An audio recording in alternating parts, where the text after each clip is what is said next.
Wedding purchase നടത്തുന്നവരിൽ നിന്നും നറുക്കെടുപ്പിലൂടെ ഭാഗ്യശാലികൾക്ക് മുഴുവൻ തുകയും തിരികെ നൽകുന്നു. ഈ ഷോപ്പിംഗ് മഹോത്സവത്തിലേക്ക് ഏവർക്കും സ്വാഗതം. Emmanuel silks, M space shopping centre, മേലെ പട്ടാമ്പി. ഓങ്ങല്ലൂർ ഗ്രാമപഞ്ചായത്ത് പ്ലേ ഗ്രൗണ്ട് പ്രവേശന കവാടം നാടിന് സമർപ്പിച്ചു. മുഹമ്മദ് മോസിൻ MLA ഉദ്ഘാടനം നിർവഹിച്ചു. മുഹമ്മദ് മോസിൻ MLAയുടെ 2021-22 വർഷത്തെ പ്രാദേശിക വികസന ഫണ്ടിൽ നിന്നും 5 ലക്ഷം രൂപ ചെലവഴിച്ചാണ് ഓങ്ങല്ലൂർ ഗ്രാമപഞ്ചായത്തിന്റെ പ്ലേ ഗ്രൗണ്ട് പ്രവേശന കവാടം നിർമ്മാണം പൂർത്തീകരിച്ചത്. പ്രവേശന കവാടം നാടിന് സമർപ്പിച്ചു. മുഹമ്മദ് മോസിൻ MLA ഉദ്ഘാടനം നിർവഹിച്ചു.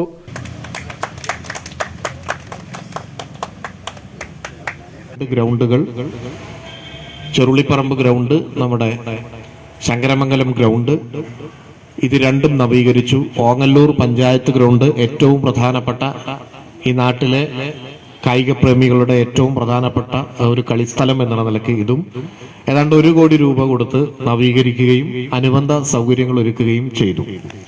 ഇതിന് പുറമെ 2ാം ഘട്ടത്തിൽ പല സ്ഥലങ്ങളിലും അഡീഷണൽ ഫണ്ട് വെച്ചുകൊണ്ട് അന്ന് ഉദ്ഘാടന ചടങ്ങിൽ ആവശ്യപ്പെട്ട പല കാര്യങ്ങളും 2ാം ഘട്ടത്തിൽ നവീകരിക്കുകയും നടപ്പിലാക്കുകയും ചെയ്തു. ചുരുളിപ്പറമ്പ് ഗ്രൗണ്ടിൽ നമുക്കറിയാം LED സിസ്റ്റം, രാത്രികളിലും ആളുകൾക്ക് കളിക്കാൻ കഴിയുന്ന രീതിയിൽ LED ലൈറ്റുകൾ അവിടെ സ്ഥാപിച്ചു. അതോടൊപ്പം ശങ്കരമംഗലം ഗ്രൗണ്ടിന് നല്ലൊരു പ്രൗഢഗംഭീരമായിട്ടുള്ളൊരു കവാടവും അതിന് ഗേറ്റ് അടക്കമുള്ള സൗകര്യങ്ങളോട് കൂടിയിട്ടുള്ള സംവിധാനം വേണമെന്ന് പറഞ്ഞത് യാഥാർത്ഥ്യമാക്കി.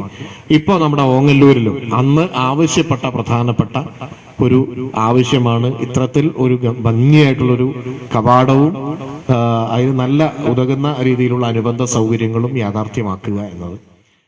ഓങ്ങല്ലൂർ ഗ്രാമപഞ്ചായത്ത് പ്രസിഡന്റ് രതി ഗോപാലകൃഷ്ണൻ അധ്യക്ഷയായിരുന്നു. ഗ്രാമപഞ്ചായത്ത് വൈസ് പ്രസിഡന്റ് TP രജീഷ്, സ്ഥിരസമിതി അധ്യക്ഷരായ പ്രിയ പ്രശാന്ത്, ജലജ ശശികുമാർ, TV ഗിരീഷ്, പൊതുമരാമത്ത് വകുപ്പ് ഉദ്യോഗസ്ഥർ തുടങ്ങിയവരും പങ്കെടുത്ത് സംസാരിച്ചു.